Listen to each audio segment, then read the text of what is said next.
Ya. Apalagi dia sudah bilang secara resmi bahwa dia akan keluar dari PSG. Haaland heading jumpa fans dong. Masuk ke tribun. Mbappe udah pasti pergi nih. Ya. Siapa yang jadi pengganti? Ya kali lu Ya menang kali, lawan Madrid, lawan City, Munchen kayak gini. Kemarin lawan Lazio aja kalah ya. Leverkusen bilang, lu kalau mau pindah ke tempat di mana bikin lu happy, lu boleh. Gue sih nggak ngelihat Xavi kemana-mana ya. Tergantung ada klub gila yang kayak klub yang ambil Mourinho aja. Lu 31 cuma 5 shot on target. Artinya terbang-terbang semua. Iya. Ya? Feeling gue dia akan lebih cenderung ke Munchen daripada ke Liverpool.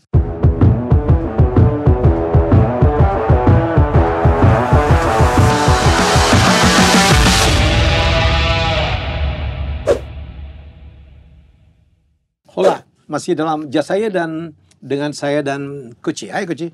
Hola. Tiger Academy apa sih maksudnya? Kenzo. Kenzo. Dia berhenti terus loh.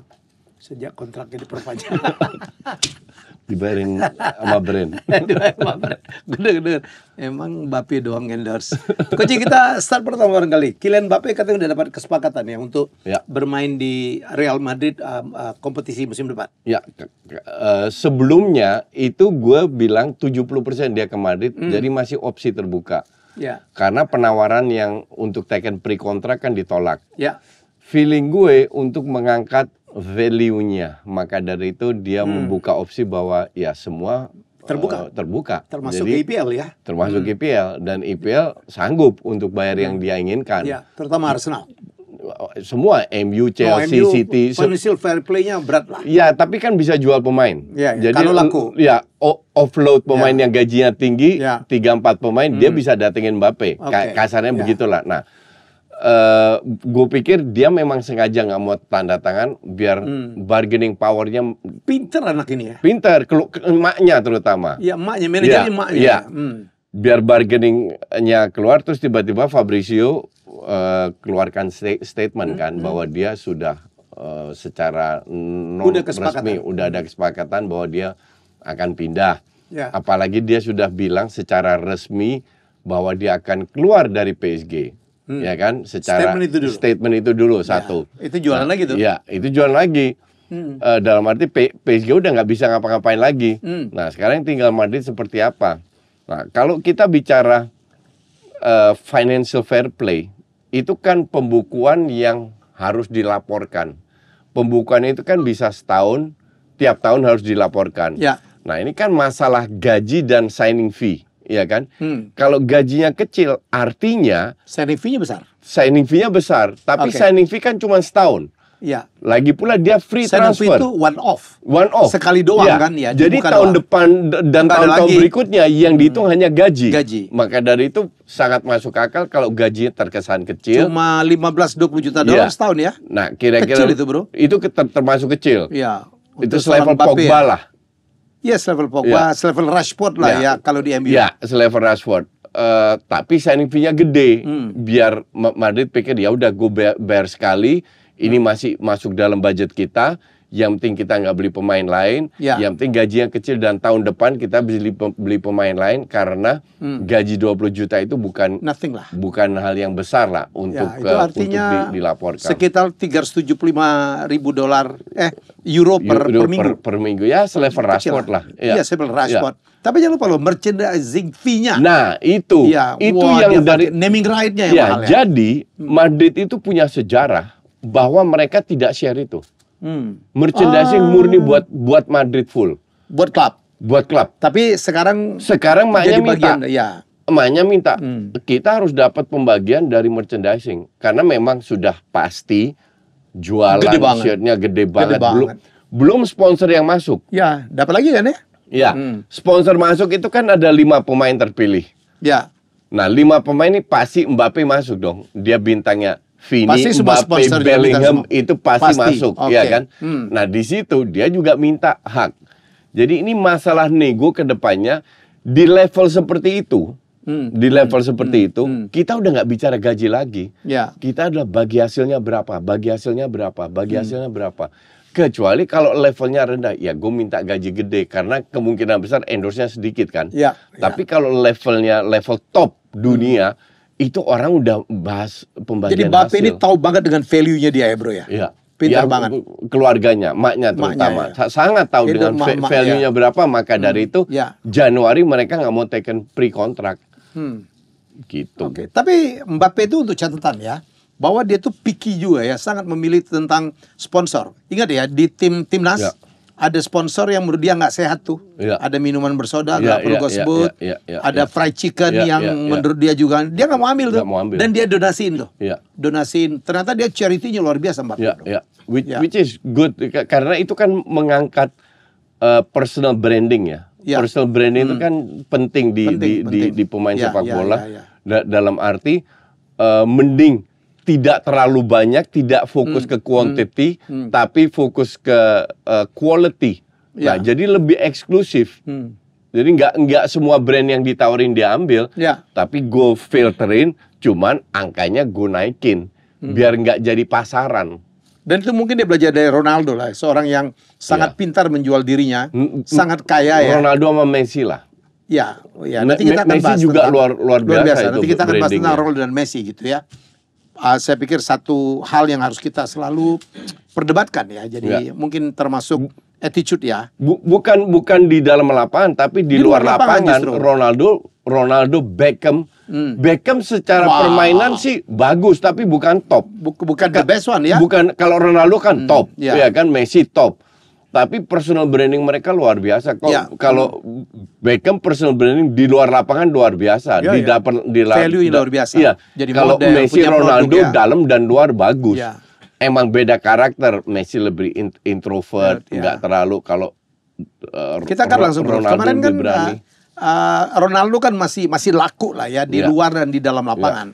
Messi kemarin membuat satu kekeliruan saya pikir waktu dia menolak bermain di mana tuh bro? Yang di Hong Kong penonton sampai marah ya.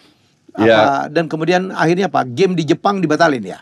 Game di Cina. Di Cina dibatalin karena kalau Messi nggak mau main.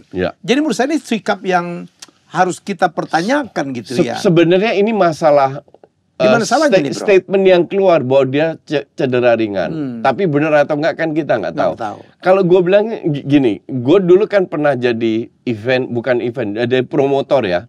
Jadi kalau gue pernah nego sama Barcelona, itu ada tarif-tarifnya. Jadi kalau Messi ikut berapa, itu bisa beda 40-50% dari fee. Iya. Masuk akal. Messi ikut dapat berapa, Messi main setengah jam dapat berapa, Messi main 80 menit berapa, Messi main 15 menit berapa, itu semua ada tarifnya. That's appearance fee. Ya, nah, gue nggak tahu perjanjiannya seperti apa. Bisa juga para promotor yang curang bilang ke publik, kita datang Inter Miami dengan Messi, tapi ternyata fee yang dibayar tanpa Messi. Nah, itu bisa juga, cuman yang kena imbasnya Messi. Tapi Messi bisa ngomong dong. Kalau gue datang ke sini, ya, tapi saya memang tidak dibayar untuk bermain. Mungkin ada agreement antar klub sama promotornya. Yang kasihan kan fans bro. Betul. Orang udah, wah ada yang nabung. Betul. Dia kan dia datang jauh-jauh, hanya berharap Messi main, ternyata dia tidak main. Cuma setuju, betul. Maka dari itu kitanya bisa menduga either dia benar-benar cedera atau enggak. Tapi kemarin dia latihan di mana, itu full house loh. Iya. Satu stadion penuh hanya untuk latihan ngelihat Messi. Iya, maksud gue kalau saya jadi Messi, saya announce dong, saya minta maaf, tapi saya tuh dikontrak bukan untuk main loh. Tapi mungkin ada perjanjian juga bahwa Messi nggak boleh keluarkan statement itu. Dan itu merugikan Messi dong. Saya lo ingat ya bro, ingat nggak? Waktu timnas Argentina bermain melawan timnas kita tuh, kan orang beli kan asumsi kan Messi main. Messi main, sold out tuh, dalam 5 jam 6 jam sold out gitu. Untung orang kita kan sangat pemaaf tuh bro. Ternyata Messi nggak datang. Messi datang juga nggak. Iya, dan itu gue bilang itu udah ada perjanjian bahwa Messi nggak akan datang. Tapi tidak fair dong waktu ngumuminnya. Ya, itu kembali lagi ke marketing strategik seperti apa. Karena dari pihak promotor nggak pernah bilang Messi akan main. Iya, mereka bilang Argentina datang, sang juara dunia datang. Mereka tidak pernah announce bahwa Messi akan. Tapi ekspektasi itu orang asumsi penonton. Karena gue lihat ya, gue jadi korban nih bro, walaupun ya nggak perlu gue ungkap. Bukan. Dulu kan MU kan sempat mau main. Gue juga jadi korban. MU mau main, ya kan? Iya, terus lawan batal. siapa gitu dibatalin karena ada bom di Marriott, ya kan? Iya. Dan tiket gue sampai sekarang nggak dikembaliin loh. 10 tiket gue beli untuk klien gue waktu itu, gitu, all gone. Lu lebih sial dari gue cuma 2 tiketnya komplain. Gue 10 tiket VIP, gue masih Saya pikir ingat. ini nggak fair lah ya. Ya, Nggak nggak fair, tapi ya this kind of things happens. Oke. Gitu. Jadi gue nggak tahu apakah gue harus salahkan promotor atau salahkan Messi karena kita nggak tahu perjanjiannya seperti apa. Tapi itu hal yang lumrah bahwa sebelum ditandatanganin dilihat Messi datang atau enggak, Ronaldo datang Kalau atau jadi enggak, main Messi, berapa menit. Gue harus ngomong. Karena Ya, itu masalah personal branding, betul, bro. tapi mungkin ada agreement bahwa Messi nggak boleh keluarkan statement karena ini masalah klub. Bisa juga.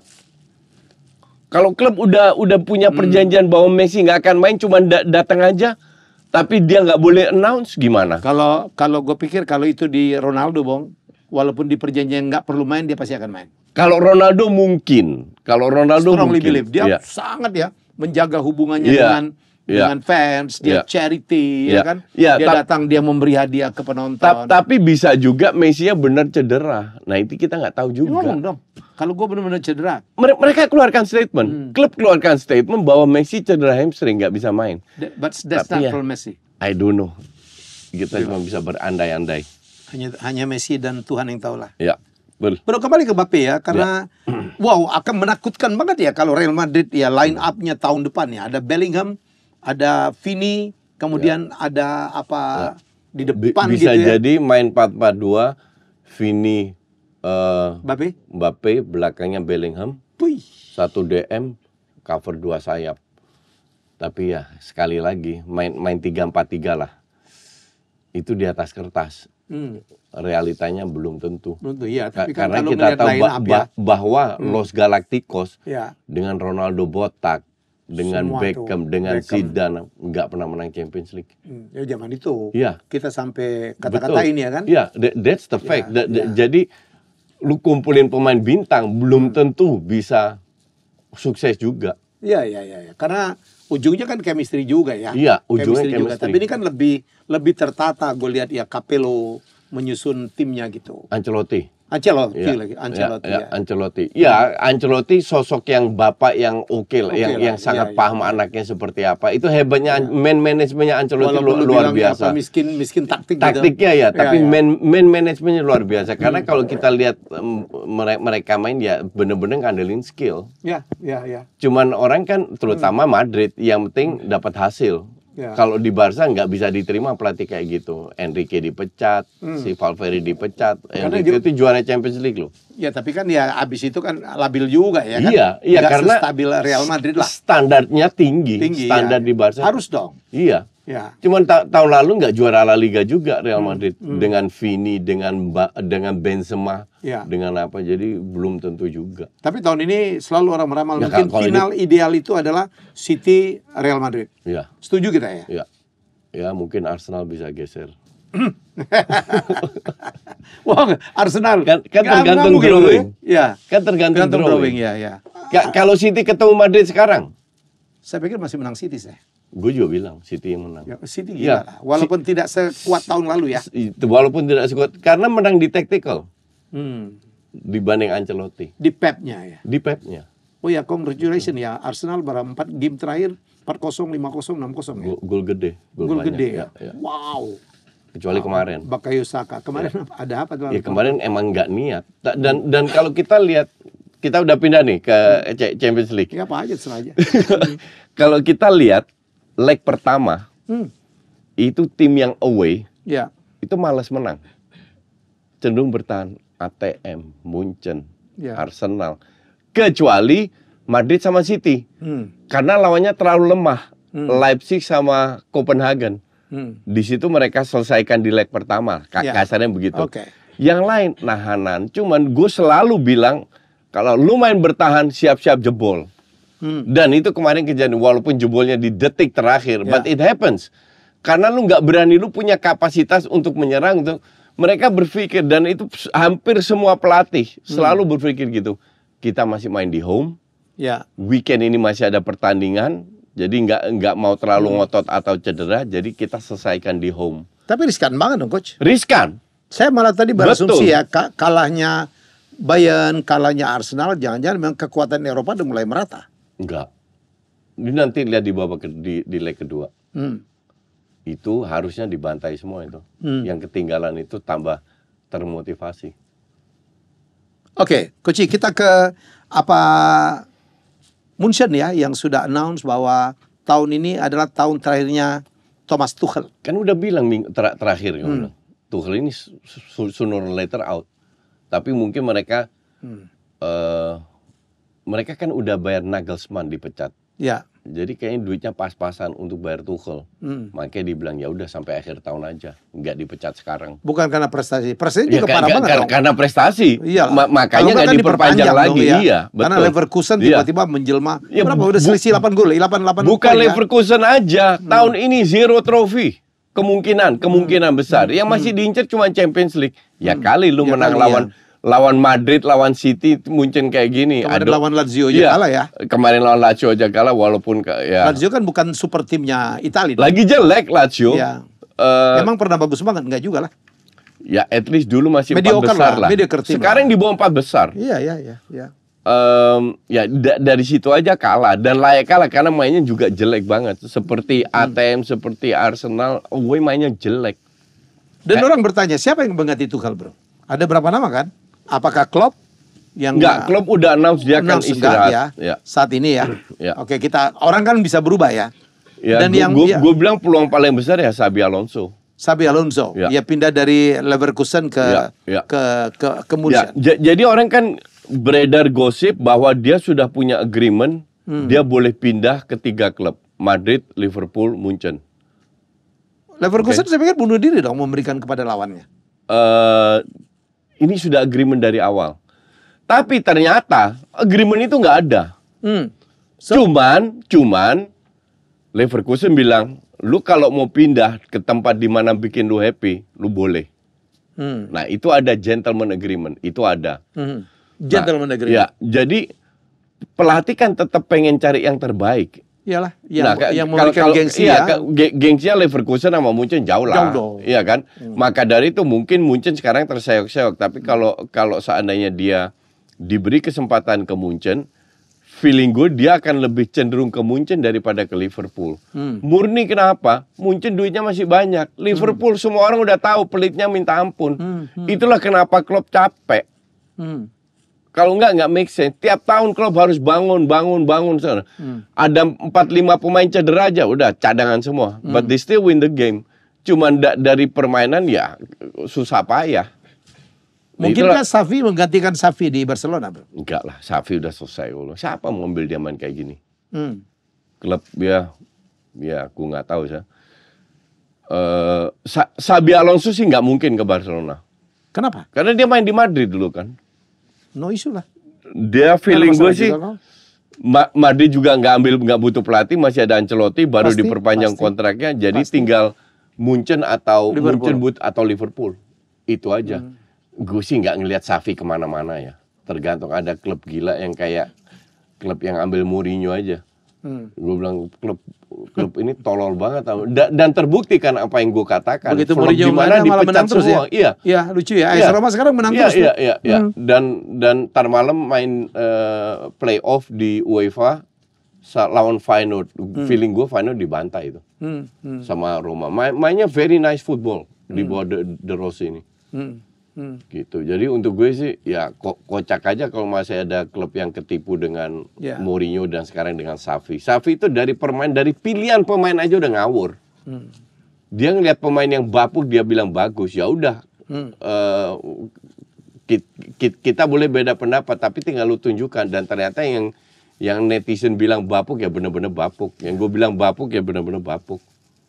Terus balik ke siapa yang akan mengganti itu Tuchel di Munchen? I don't know, Conte masih kosong loh. Conte kosong. Oleh sempat disebut nih, Coach? Enggak lah, itu gosip media, nggak yakin. Gue sih nggak yakin mau ambil Oleh. Not big enough. Not big enough. Dan gue bilang sih peluang feeling gue sih Alonso. Alonso atau Conte. Dua orang yang punya reputasi. Yang reputasinya layak. Dua orang punya style yang cukup atraktif, walaupun Conte akhirnya kepala batu juga main dengan 3 back terus. Tapi gue juga pernah nonton waktu Conte pegang timnas Italia, itu keren banget. Dia geser-geser pemain ke lini tengah itu luar biasa, sehingga pemain lini tengah itu lebih punya satu ekstra pemain. Apa namanya? Ya, Munchen sih pasti cari nama besar. Nggak mungkin ambil asal pemain. Ole is not big enough. Zidane is still Zidane still available, dan ya kalau Zidane gue nggak tahu Zidane mau atau nggak ke Munchen. Mungkin Zidane bisa jadi Zidane ke Liverpool malah. Kenapa enggak? Punya nama Liverpool. Cuma yang jadi masalah dengan Liverpool ini kan mereka itu pelit. Tapi enggak juga dong. Dia beli Nunez juga tidak murah. Iya, tapi setahun sekali doang. Dan dia jual banyak pemain kan, kecuali kepepet karena kemarin kan mendadak Fabinho cabut, Henderson cabut dari kalang kabut kan, datanglah itu McAllister goodbye 20 juta. Tapi Szoboszlai kan nggak murah-murah amat, Gakpo nggak murah-murah amat juga, 40-an. McAllister sekarang terakhir juga lumayan dong. Lumayan, level lumayan. Iya, bukan level bagus. Iya. Lini tengah ini masih berantakan, makanya klub dirombak terus lini tengahnya. Lini depan ya kira-kira gitu-gitu juga yang main, tapi lini tengahnya sering diganti. Endo itu kan bukan level Liverpool, please ya. Bukan lini tengah itu bukan pemain-pemain yang bisa ngangkat Liverpool ke next level. Tapi beruntung mereka punya defense yang bagus. Kalau di NBA kita nyebutnya bukan franchise player. Bukan pemain yang bisa menentukan kemenangan sebuah tim ya. Ya, yang punya nilai tambah. Bukan nilai tambah. Tapi depannya untung efektif. Liverpool. Nah, kemarin awal-awal susah cetak gol, ketinggalan, yang cetak gol malah Van Dijk dulu. Terus Gakpo, dua-dua heading. Jadi kan bukan skill individu. Jadi kalau depannya melempem, masih ada pemain belakang yang bermain oportunis. Jadi Liverpool, tapi gue nggak merasa klub main nggak bagus itu bisa menang terus. Nanti kan masih ketemu City, ketemu Spurs, ketemu Arsenal, udah lawan Arsenal aja nggak bisa menang. Lawan MU juga belum ketemu. Nanti sekali ketemu. Sekali lagi ketemu ya. Oke, kita balik ke PSG. Mbappe udah pasti pergi nih. Siapa yang jadi pengganti? Nah, ini juga gosipnya akan beredar. Nama Rashford ya. Leao beredar. Terus siapa lagi ya? Rashford, Leao, aduh gue lupa. Ada beberapa nama lah. Cuman Leao itu Milan minta 100 juta lebih. Ini pemain value-nya cuma 30 juta, 40 juta max. Serius nggak lebih dari itu. Rashford pun minta 100 juta kok. Iya, itu juga sih overprice juga ya. Overprice. Kalau tahun lalu ya dong. Iya. 2 tahun lalu lah. Kalau sekarang mah overpriced.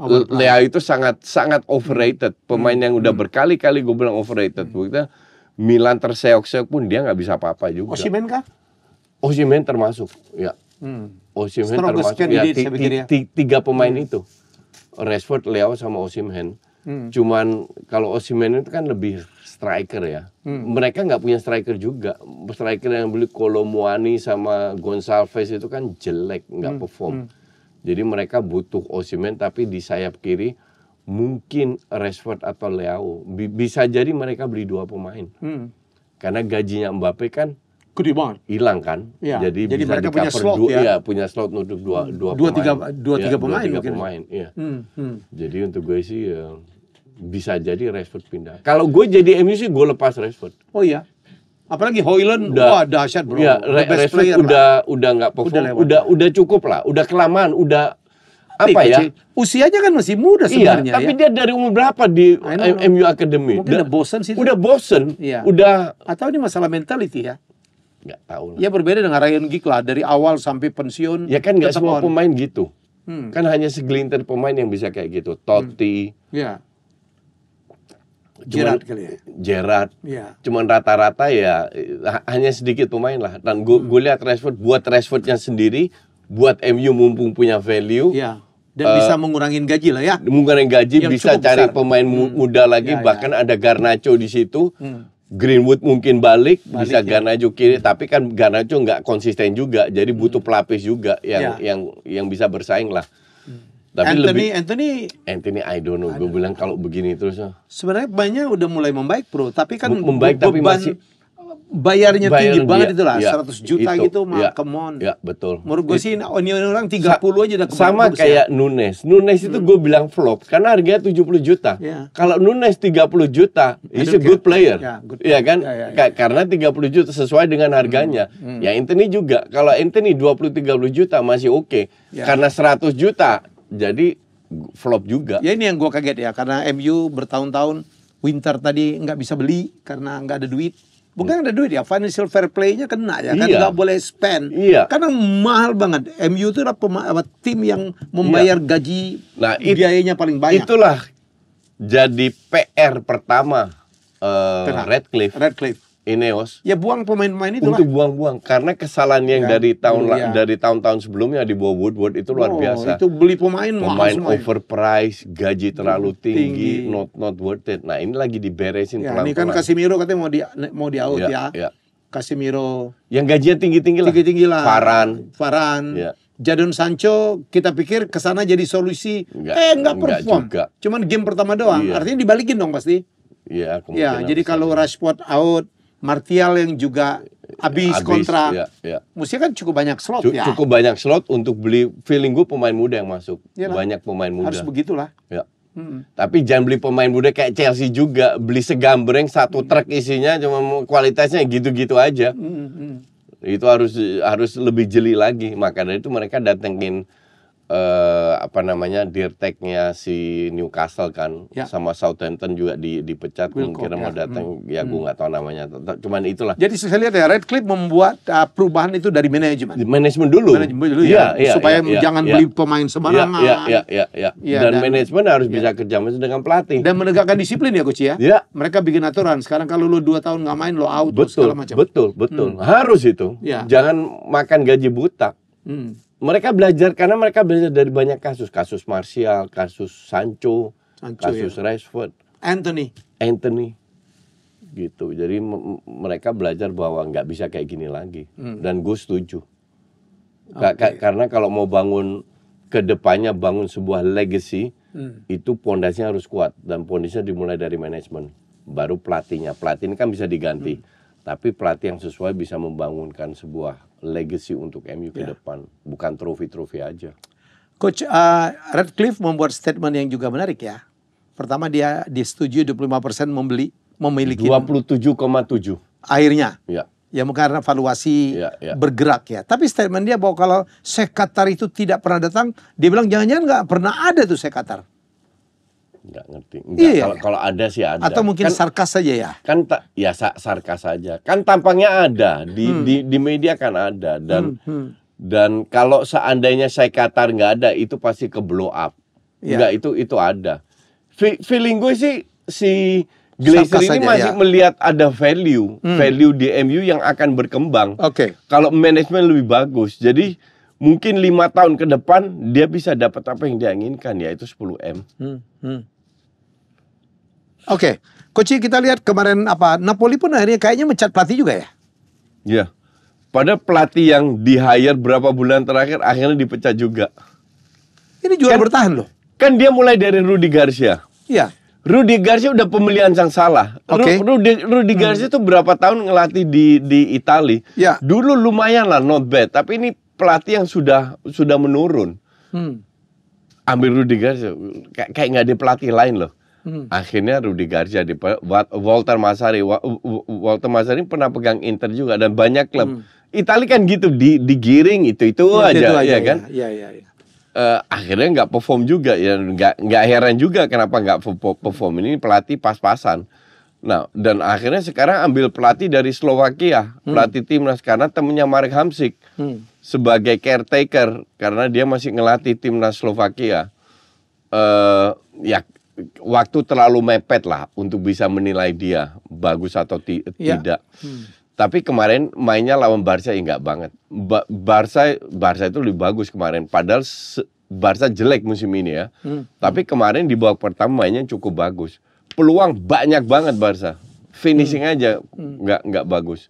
Dan akhirnya satu peluang, satu shot pertama on goal langsung gol. Osimhen.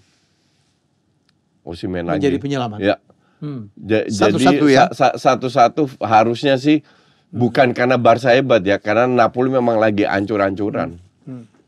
Jadi harusnya ini contoh di mana di leg pertama akan di leg kedua akan harusnya dihabisi. Maka lebih banyak coach ya. Peluang lebih banyak juga. Shot on target 6 berbanding 1. Iya. Jadi ada sekali nembak masuk tuh ya. Ya, betul. Napoli. Ya Osimhen itu. Satu peluang, one shot, one chance, 100%. Ya. Mainnya nggak bagus, jelek. Barca nggak terlalu bagus ya. Kalau gue kasih nilai Barca mungkin 6 kemarin. Dan Napoli 4. Jelek banget.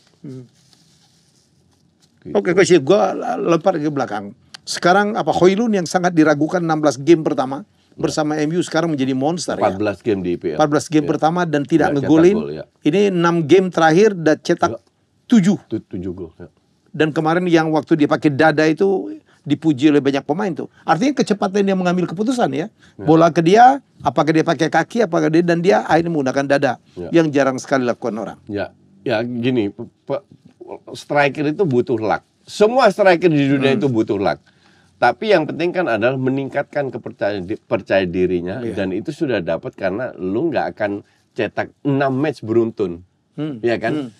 6 match beruntun dengan 7 gol. Orang kan makanya gue selalu bilang dan banyak netizen lupa ini masalah data. Pemain ini cetak 20 gol. Ini berapa gol? Tunggu dulu. Lu harus lihat cetak gol itu berapa. Lu cetak 3 gol dalam satu pertandingan atau 3 pertandingan 1 gol itu beda. Lebih baik 1 gol dalam 3 pertandingan bisa menghasilkan 9 poin. 3 gol dalam 1 pertandingan cuma 3 poin. Tapi di data hanya dihitung jumlah golnya. Dan yang penting juga yang orang nggak ngelihat juga itu gol pertama atau gol kelima. Gol pertama weight-nya beda dengan deciding goal ya. Iya. Pada saat terjadi gol pertama, gol kedua, teman-teman lu udah lebih lepas mainnya. Oke. Ya. Kalau mereka udah unggul, lu cetak gol kelima, ya itu cuma bonus, nggak ada artinya. Oke. Nah itulah kenapa gue kembali lagi, gue nggak pro dengan data. Lu harus ngulik lagi. Nah Højlund cetak 7 gol di 6 pertandingan. Artinya tiap 6 pertandingan dia ada kontribusi. Ya. Itu lebih baik. Itu lebih baik. Daripada dia bikin quadruple gitu 4 gol. Kayak kemarin dia cetak 2 gol, dua-duanya juga menang dengan 2-1. You win the game berkat Højlund. Itu yang lebih penting. Ya mau itu golnya si Luton juga golnya siapa juga jatuh dari langit kok. Tapi biasa gol jatuh dari langit itu it happens. Itu kadang kita dirugikan, kadang dia diuntungkan. Tapi secara overall yang sudah gue prediksi bahwa MU ini pelan-pelan akan naik, akan menuju 4 besar. Sekarang selisih cuma 3 poin sama Spurs, 5 poin sama Aston Villa. Ya kali mereka nggak turun. Tapi badai cederanya Coach. Ya. Itu. Luke Shaw itu akan kehilangan Luke Shaw gue nggak tahu sejauh apa. Tyler Malaysia belum ini. Back kirinya hilang habis. Martinez ini kan sampai pertengahan Maret. Ya. Jadi pertengahan Maret kalau sana dia bener fit, selama di match-match ini nggak kalah, udah kembali lagi, gitu. Makanya menyesalkan banget dia kemarin Reguilon dibalikin gitu. Gue taruhan jersey Arsenal sama Aldi. Aldi bilang Spurs masuk 4 besar. Lo bilang MU? Gue bilang MU. Dan waktu gue mulai itu 6 poin, sekarang 3 poin. Kalau itu masih gue 15 match. Masih 15 match. Kalah lo orang begini lo tantang lagi. Coach, kita komentar dong. Man City lawan Chelsea, mestinya dimenangin Chelsea nih menurut gue. Ya. Nggak, ini gue subjektif ya. Nggak subjektif. Ya. Itu benar-benar peluang lebih besar itu Chelsea. Ya. Tapi Chelsea is being Chelsea. Finishingnya jelek banget. Kan ngegolin duluan ya. Di situ gue lihat bahwa celahnya ini banyak. 3-2-4-1-nya City ini nggak water resistant lah kasarnya begitu. Itu celah-celahnya banyak yang bisa dimanfaatkan. Ini karena nggak tajam aja. Kalau Chelsea lebih tajam, peluang Chelsea yang matang itu lebih banyak. Walaupun itu dari counter, walaupun itu mereka kalah ball possession 7-1 dengan 29. Shootingan mereka berapa? Lebih banyak. Shootnya 6. 31. Shooting ke arah gawang 5 banding. Lu 31 cuma 5 shot on target. Artinya terbang-terbang semua. Iya. Ya? Atau bisa nyaris-nyaris, bisa deket-deket, bisa juga. Cuman didukung oleh apa? Haalandnya lagi bapuk. Haaland kemarin tuh bapuk banget lawan Chelsea. Dapat peluang matang di heading, biasanya itu gol. Any striker itu gol. Haaland heading jumpa fans dong. Masuk ke tribun. Bolanya ke tribun. Dadah gitu ya. Dan ada peluang satu juga. Jadi Haalandnya lagi bapuk. Maka dari itu Chelsea ini kan klub yang paling nggak bisa gue prediksi, gue review. Karena lawan Liverpool main kayak kabupaten FC, lawan City main bagus. Bagus itu bisa bertahan dengan levelnya Chelsea ya. Jadi kadang mereka main bagus, kadang jelek, bagus jelek, nggak tahu ini. Makanya mereka berada di ring 10 kan. Kan bukan kebetulan. After 25 match loh. Karena sangat tidak konsisten. Segitu aja ya. Segitu kadang aja. bagus banget. Kadang bagus banget. Kadang melawan raksasa bagus. Dua match beruntun menang main bagus, habis itu turun lagi. Terus naik lagi, turun lagi. Nah, jadi kita nggak tahu Chelsea nextnya bisa aja bapuk lagi ketemu itu. Kayaknya stay di situ aja tuh ramalan gua. Iya. Paling naik 8 enggak paling top 8 lah. Enggak jauh karena Eropa pun enggak masuk ketidakkonsistenan itu. Yang lebih layak masuk Eropa ya klub kayak Aston Villa, Spurs, Brighton. West Ham lagi jelek juga. Ya selevel Chelsea lah West Ham sekarang. Dibantai. Lawan Brentford aja parah tuh ya. Iya. Kedodoran ya City ya. Iya. Brentford loh. Iya. Betul. Itu berkat Coach, lo lihat apa kemunduran City ya dibanding tahun lalu ya? Gue kan udah bilang bahwa gue nggak lihat City juara. Murni ada orang bilang enggak, kalau Pep itu mau sapu bersih. Iya betul. Pep itu mau menangkan semua. Tapi yang main di lapangan kan bukan Pep. Dari pemain. Ada juga mungkin Pep itu udah lelah juga, Coach. Apalagi dia kalau setelah Pep lelah kan, mungkin. Tapi kan justru gue lihat bosen juga dia. Rasa lapar pemain di IPL itu berkurang. Jadi mereka nggak terlalu ngegas, nggak terlalu nekel, nggak terlalu apa, karena mereka fokusnya ke UCL. UCL beda banget mainnya City. Dan itulah kenapa gue berani keluarkan statement. Gue tidak lihat City juara musim ini. Di mana? Untuk level IPL? Di IPL. Kalau UCL bisa. Besar. Ya. Justru di IPL nih kalau nggak Arsenal, Liverpool. Adakah setelah itu masuk ya? Haaland masuk, City itu menjadi berubah ya? Dulu kan dia hampir tidak ada striker murni kan? Tapi semua ngegolin tuh. Setelah era Aguero memang. Dan yang pengaruh itu juga kehadirannya Kevin De Bruyne. Kevin De Bruyne itu nggak main sama sekali kemarin. Masih cedera ringan. Mereka itu Haaland bisa cetak gol menang 1-0 itu karena si Ajer kepleset kan. Kayak Gerrard waktu itu. Jadi kepleset Haaland sendiri. Finishing bagus. Oke, cetak 1-0. Itu menit 70-an. Habis itu mereka dapat 4-5 peluang counter. Karena Brentfordnya maju kan. Jelek juga finishingnya. Jadi ugly win gitu. Karena Foden bagus, kadang Rodri bagus ya. Gak konsisten juga. Karena kembali lagi mereka itu lebih lapar ketemu. Champions League baru sekali menang loh. Sementara tim kompetitor MU 3 kali, Liverpool berapa 7 kali atau berapa, banyak kali. Chelsea aja udah 2 kali, Liverpool City baru 1. Mereka pengen 2, depan pengen 3, tahun depan lagi pengen 4. Ini yang mereka kejar, bukan IPL. IPL mereka udah menang terlalu sering kali ya. Terlalu 5 kali dalam 6 tahun terakhir. Mungkin tahun ini nggak ya. juara, tahun depan lah kita ambil IPL. Kasarnya begitulah. Jadi tahun ini juara siapa? Arsenal, Liverpool. Arsenal atau Liverpool? Yang jelas bukan MU. MU masuk 4 besar aja. 4 besar. Gue udah happy, Coach. Biar gue dapat jersey Arsenal yang baru. Oke, Coach, terakhir kita final Carabao ya. Liverpool Chelsea. What is your prediction? Ya kalau di atas kertas sih Liverpool ya. Liverpool dan juga biar Klopp dapat kado. Tapi lagi banyak badai cedera lah, Coach. Iya, tapi still Liverpool. Mereka sangat efektif main direct football, long ball, crossing skill. Salah juga, dan pemain depan lagi tajam. Tapi kembali lagi Chelsea main kayak apa? Kalau Chelsea main kayak di Liga Match pertama lawan Liverpool itu Chelsea benar-benar tim kabupaten itu, bukan Liverpool tapi Chelsea. Tapi diobok-obok. Waktu lawan Manchester tapi City lawan itu beda lagi. Ya. Nah, jadi nggak kita kalau Chelsea performanya bagus, Liverpool bagus, ini bisa. Kenapa coach beda ya Liverpool lawan Chelsea lawan Liverpool beda dengan Chelsea melawan City? Susunan pemain kah? Strategi kah yang berbeda kan atau pelatih sih?